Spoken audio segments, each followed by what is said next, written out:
Hello, good afternoon to you. Welcome to the Midday News on 3FM 92.7. Also live on all our social media platforms at 3FM 927. I am Noble Crosby Annan, and coming up this afternoon, government of Ghana deploys a contingent of 54 soldiers to Jamaica to assist the country's rebuilding efforts following recent hurricane strike. Also this afternoon, government released statement on the Otumfuo Osei-Tutu Boko mediation report. We have details of these stories and a lot more coming to you shortly. Please stay with us.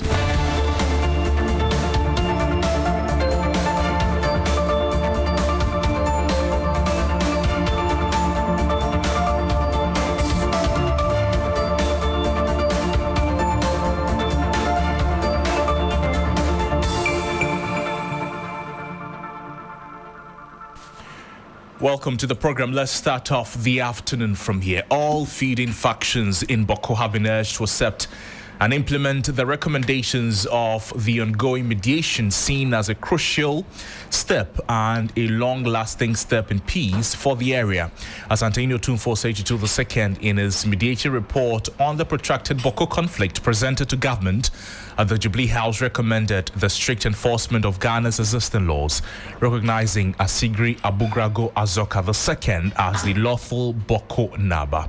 The report stresses that no chief or traditional authority stands above the Constitution or the decisions of the courts, calling on government to uphold Supreme Court affirmed laws until they are lawfully changed or reviewed. There's more in this report. The Santihine's recommendation followed extensive engagement with the Nairi of Mampurugu Nairi, Nabo Hagumba Mahami Abdullahi Sheriga the Bokunaba, and other traditional leaders as part of efforts to find an amicable and sustainable resolution to years of violence between Kusasis and Mampusi groups. The Otumfuo noted that the legal position on the Boku chieftaincy has been settled through PNDC Law 75 and the 1992 Constitution, subsequent to Supreme Court rulings which collectively recognize the Bokunaba as the head chief with jurisdiction over the Kusasi traditional area. He observed that attempts to challenge his position have been closed by the court, while acknowledging the historical ties of Mampurugu Kingdom to lands in the Boku area. The Asantehene said the present legal realities make it untenable to pursue arrangements that contradict settled law, particularly regarding claims to the Boku skin. Boku was mentioned in the proposed terms of settlement of the Nairi as one of the towns that the Mampusi wanted to be given to the Nairi. Unfortunately, the law as it stands now makes Asigri Abugrago Azoka the lawful chief of Boku, and so it is impossible legally to do any such thing in this mediation exercise. On the question of Boku town, I have taken the position that the established tradition since 1931 thereabout is that the person who is Bokunaba has the entire Kusasi area. The Santihene, however, maintained that any concession must align with the law and respect existing legal authority. By law and the declarations of the Supreme Court of Ghana, Asigri Abugrago Azoka is a Bokunaba, and there cannot be any rival residing in Boku claiming otherwise. I have impressed upon my brother the Nairi to accept that recognition by law in appreciation of the enduring brotherhood that has existed between our two kingdoms in order to ensure lasting peace and eliminate the national and international security threats that my brother himself is so concerned about. I have been candid with my brother the Nairi that the purported enskinment of Mr. Seydou Abagari as Bokunaba cannot stand.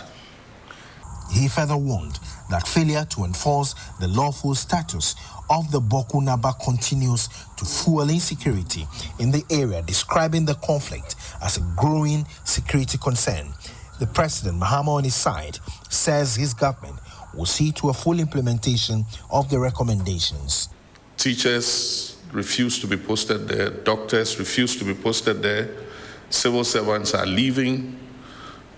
We're doing national service postings, and we have suspended posting national service men and women to Boku because we cannot guarantee their safety. And so I'm pleased that Otumfuo's mediation has come to an end and that he has presented a report. And I can assure him that government would look at this report, and within the next 24 hours, government will issue a statement. Chief of Staff. And that's the voice of President John Dramani Mahama ending the report by my colleague Komla Kloche there. Let's get more on this particular action that the Otumfuo Osei II has taken and walk you through some of the recommendations, as you may have heard in the report. But a few amongst them is the fact that, according to Otumfuo's Boko Peace Mediation Report, these are some of the key recommendations that Zugran Abugrago Azoka II, he is the lawful recognized Boko Naba and head of the Kusasi traditional area under Ghanaian law, giving existing legal rulings and current realities, acceptance of Kusasi rule in Boko is both lawful and pragmatic. Also, all chiefs, irrespective of status, they are subject to the 1992 Constitution and the authority of the courts. The Supreme Court of Ghana remains the final arbiter on all chieftaincy matters. He also said that government must fully enforce all laws and court decisions recognizing Zugran Abugrago Azoka II and act firmly against any person or group that challenges his lawful authority. These are part of the recommendations that the Asantehene Otumfuo Osei II said yesterday. Also, the purported enskinment of Mr. Sedua Bagri as Boko Naba is invalid and without legal effect. He should be recalled to Nalerigu for reassignment to another traditional role with state facilitation or remain in Boko strictly as a private citizen, not as a Boko Naba there.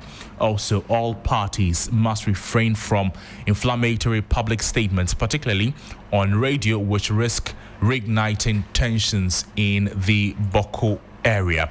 The Otumfuo Osei II also had this recommendation to make that engagement with parties revealed the continued presence of arms even during mediation, a non-governmental appeasement arrangement involving approximately 500 individuals may be considered to facilitate the voluntary surrender of weapons at a designated safe location. These are just a few of the recommendations by the Otumfuo Osei II. Let's connect with our reporter, Castro Senyala, who is in the Upper East region, to find out the mood in Boko following the presentation of the roadmap to peace in Boko. Castro, good to have you. I must assume that the factions are both happy based on these recommendations. And what is the mood of the Boko Township? Right, Crosby, right from yesterday to today, this afternoon, I have picked in information from my security sources in Boko who tell me that Boko is currently very calm. There haven't been any chaotic incidents since yesterday night when the Otumfuo-led committee declared or presented their proposals. I've also picked information that the military, which I was with 2 days ago in Boko, is continuing its efforts to enforce peace and serenity and calm in the Boko municipality. They've continued to undertake their night patrols and afternoon patrols. Also, they continue to mount their checkpoints across the municipality and to ensure that cars coming in and moving out of Boko are thoroughly searched for offensive, tools that may be used to cause issues in Boko. And let me also add that the military has also deployed drones in the sky, which patrol the skies day and night to detect and give signals of possible threats or chaotic incidents to the military for the appropriate responses. Crosby, generally, Boko is calm and cool. There haven't been any issues, and people are going about their activities as I speak now. Thank you, Castro. But talk to us briefly about the renewed curfew in Boko. What's the latest on that?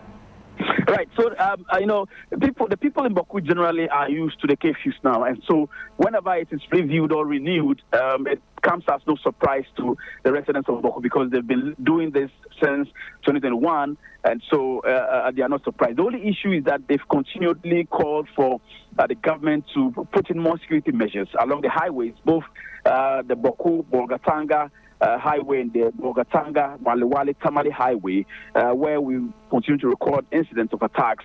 And they also make the view that, yes, they understand that the curfew is taking a toll on their social and economic lives, but once it is the best thing to do for peace to be restored, that's okay. But the call generally is for the security agencies to beef up security, both on the two highways that I mentioned, the Bogatanga Boko and the Bogatanga Wale Tamale Highway, to be sure that people and travelers can sail or move through without issues whatsoever. Castro, thank you. Pleasure talking to you. Castro Senyala is speaking to us from the Upper East region, telling us about the mood in Boko following the presentation of the roadmap to peace in Boko. Albert Yelang is National Network Coordinator for West African Network for Peace Building, WANEP, one of the major stakeholders who have spoken over the years about the Boko crisis. Albert, good afternoon. Thank you. In your view, how likely are the feeding factions to accept and implement the mediation report, and what strategies could encourage their cooperation? Yes, thank you very much, and good afternoon to your listeners.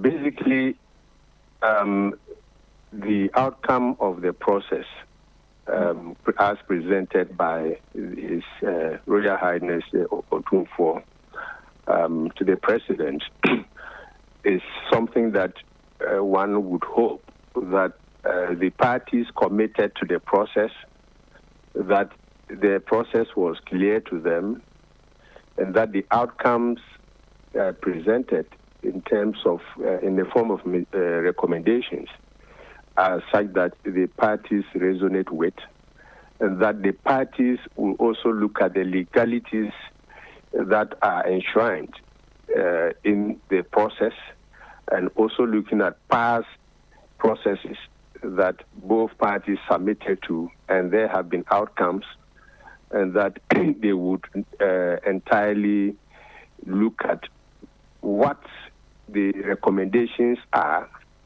and then how probably they can be implemented.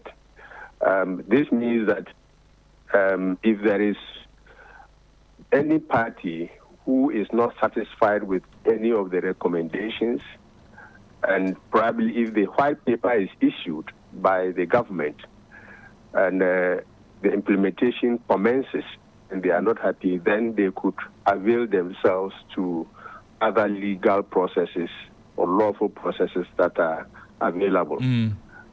That's basically what one would expect from them. Right. And nevertheless, before these technical processes, one would expect that the parties would caution themselves against certain rhetorics, in the public space. Right.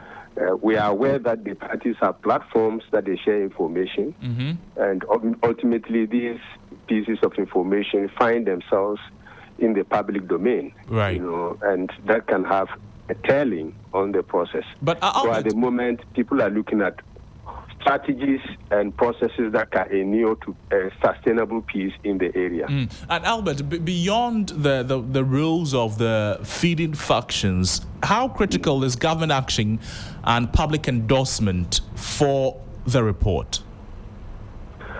Again, I will say if the parties committed to the process, that they have moral obligation to also abide by the recommendations. What it means is that the recommendations are something that they are also aware of as presented to the president. And so it will require government to engage, being the main implementer. Probably they want the National Peace Council to lead, maybe supported by other institutions that may have a technical background, to support in all these things, so that there is engagement to clarify the recommendations, and then that can be backed by leadership processes such as the white paper. Right. Otherwise, there can be misinterpretations as far as the recommendations are concerned. Some may question the process, and eventually they can build currency, which can form a resistance to some of the implementation that may be required. So it is important that government takes leadership and probably focus a lot more on engagement about the implementation of the outcomes. Albert, thank you. Thank you so much for making time to speak with us. Albert, speaking with us there, Albert Yelang, the National Coordinator at the West African Network for Peace Building, speaking with us there. We're still staying on matters concerning security, but on another length, the government of Ghana has deployed 54 soldiers to Jamaica to support the country's rebuilding effort following Hurricane Melissa, which caused extensive damage to infrastructure across the island. Officials say the personnel drawn from the Ghana Armed Forces will provide technical, logistical and operational support to ongoing reconstruction initiatives, and the deployment reflects Ghana's commitment to international solidarity and its growing role in peacekeeping and humanitarian assistance. Authorities note that the troops have been trained to operate effectively in multinational environment and will represent Ghana with professionalism and discipline while strengthening bilateral relations with Jamaica. The duration of the mission and specific arrangements of the assignment will be coordinated with Jamaican authorities and relevant international partners. We'll cross over now to our reporter at the Kotoka International Airport, Armstrong Gold Alogbe, for live coverage of the departure of the troop. Armstrong, good afternoon. What was the mood like among the troops as they prepared to depart for Jamaica? Yeah, so Crosby, currently here at the Kotoka International Airport, where some 54 Ghanaian soldiers drawn from the 48th Engineers Department are just about being airlifted to Jamaica to support in the reconstruction of the Jamaican country after that hurricane struck them on the 28th of October this year. And speaking of the program, the president called on the soldiers to go make Ghana proud and ensure that the people are well assisted and then make sure that they come back home with good news. Let's take a listen to what the president said. After we'll take a listen to President John Dramani Mahama shortly, but can you give us more details on the kind of support the soldiers will provide? You spoke about logistical support, for instance, but essentially, how is the Ghana Armed Forces ensuring that the personnel are fully prepared for the challenges they may face in Jamaica? So these are soldiers that are well trained for such development. They technically are more or less like tradesmen, and they are going in there first of all to provide them with a temporary structure where they'll put up some tents and also help them in planting of food here and there, and they are well prepared for this program, as that's what they have been recruited into the military to do. And earlier, the president did say that they've also sent some relief items already that currently is on a ship that the soldiers will go meet and then help erect some of these tents for the people who have been displaced. That is 1.5 million citizens we are told have been displaced so far. So in the interim, the Ghanaian soldiers are to put up these tents for them whilst they do the long-term plan by reconstructing their buildings for them. Crosby. Armstrong, thank you. Thank you so much for your time with us. Armstrong Gold Alogbe, making time to update us on the latest concerning the departure of some 54 soldiers to Jamaica to support the country's rebuilding efforts following Hurricane Melissa, which caused extensive damage to infrastructure across the island. You're still listening to 3FM 92.7. This is the Midday News. Let's bring you some more stories. This time to the Ashanti region, where police in the Ashanti region, the south, have arrested a warrant officer class 2 of the Ghana Armed Forces, David Kofi Brew, attached to the 4th Battalion in Kumasi for allegedly attempting to sell military-grade weapons. The arrest followed intelligence-led operations by the Ashanti South Police Intelligence Directorate targeting the supply of firearms to criminals in Obuasi and surrounding communities. According to the police sources, on December 15 this year, officers acting on information contacted the suspect, who arrived in a military vehicle to meet an undercover operative. During the engagement, the suspect allegedly offered to supply assault rifles and pistols, eventually pricing an M16 rifle at 80,000 Ghana cedis. The following day, December 16th, the suspect informed the undercover operative that the weapons were ready for collection. He was subsequently arrested at the Bekwai Shell filling station while attempting to hand over the firearms. Weapons retrieved from the suspect include TMM-22 assault rifle, 99 rounds of ammunition, 2 loaded magazines, as well as an Ash Taurus GX2 pistol with 100 rounds of ammunition and 3 magazines. Police say the suspect admitted during interrogation that he had been selling weapons to individuals within Obuasi and its environs. He's currently in police custody as investigations continue. Authorities say efforts are underway to identify and arrest possible accomplices, while the suspect's military superiors have been informed. Away from that, the Paga border in the Upper East region is expected to record faster clearance of transit and export trucks. The Paga border in the Upper East region is enjoying these following the introduction of overtime operations by customs officers. The move is coming after congestion at the Tema Harbour and delays along the transit corridor resulted in a backlog of trucks bound for Burkina Faso. It was part of government's 24-hour economy agenda. The Customs Division of the Ghana Revenue Authority has begun operating until midnight to improve trade facilitating and help decongest the Tema Harbour.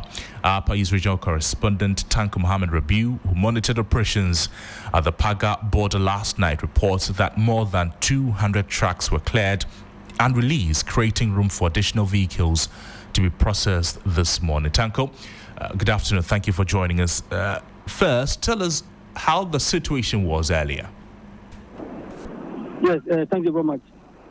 Yesterday night, I had a hint of some operation at the Paga border, so I rushed there. And then when I went, it was an official operation where the Customs Division of the GRA has stimulated this operation to decongest the parking lots at the border. Vis-a-vis the Tema border, because there are a lot of vehicles parked at the Tema Harbour, where a lot of these vehicles are parked for days without being cleared. So, with an policy that we must clear everything in collaboration with their Dakola. That is the other side of the border at the Paga. So according to some the custom officers, they are able to clear close to 300 trucks a night, where they do overtime, because usually they close somewhere 6 p.m. But because of this initiative, they have to, do overtime by staying up to somewhere midnight, so that at least most of these vehicles who are parked at Paga border do not choke, where it will affect those who are on the way from Tema to the border. And briefly, Tanko, what is the level of cooperation and what is the mood among the truck drivers? Briefly.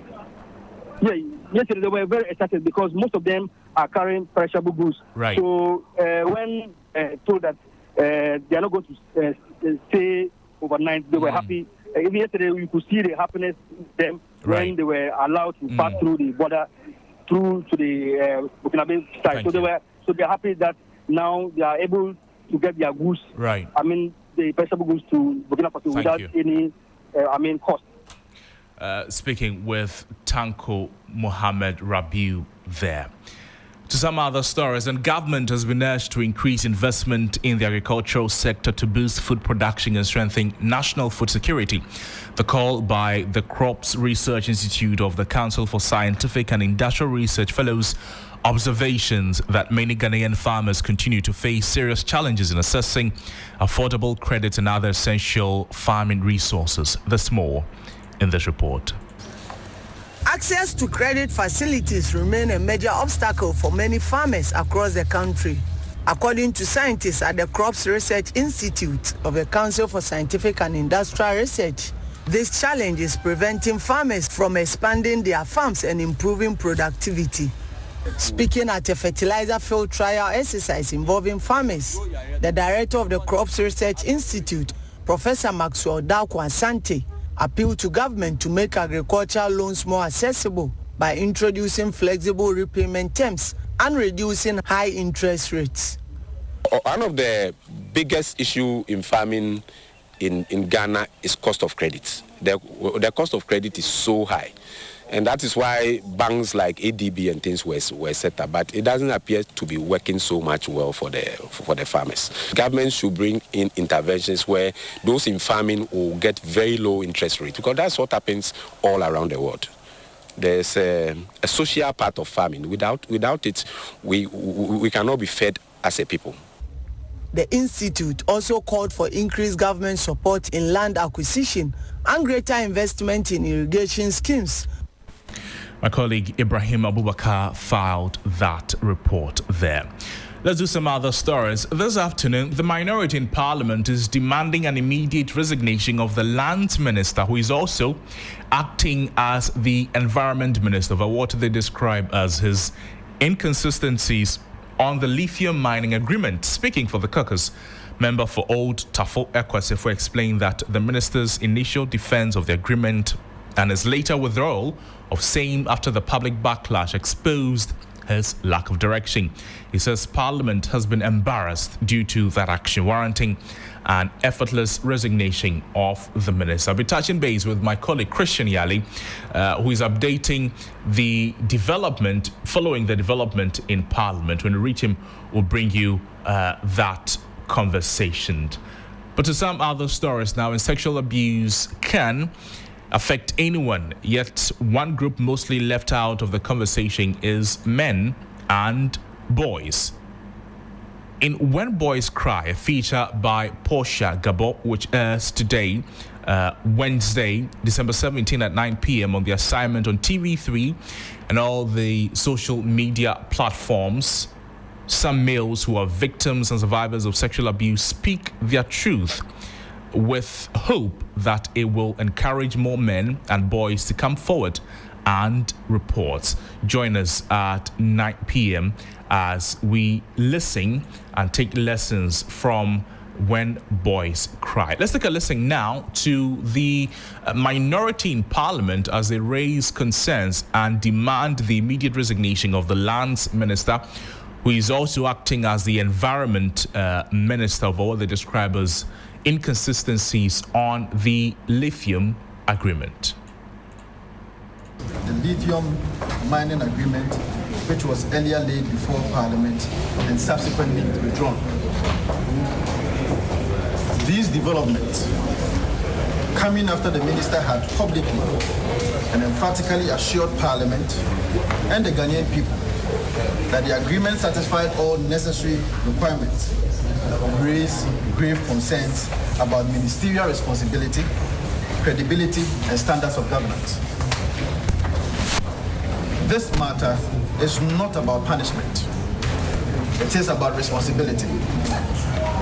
When the minister gives Parliament firm and unequivocal assurances that all legal, technical, and procedural requirements have been satisfied, and the same agreement is later withdrawn on the basis that those requirements were not in fact fully met, accountability must necessarily follow.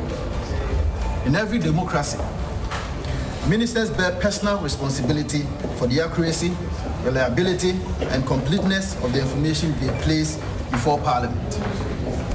The integrity of parliamentary oversight depends on it. The minister forcefully defended the agreement, dismissed concerns raised by the minority and civil society, and presided over its presentation to Parliament for ratification. That's the voice of the Member of Parliament for Old Tafo, Vincent Eko Asifua, ending the midday news here on 3FM 92.7. There's more news on our website, 3news.com. My name is Noble Crosby Annan. Business news is up next. Have a great afternoon.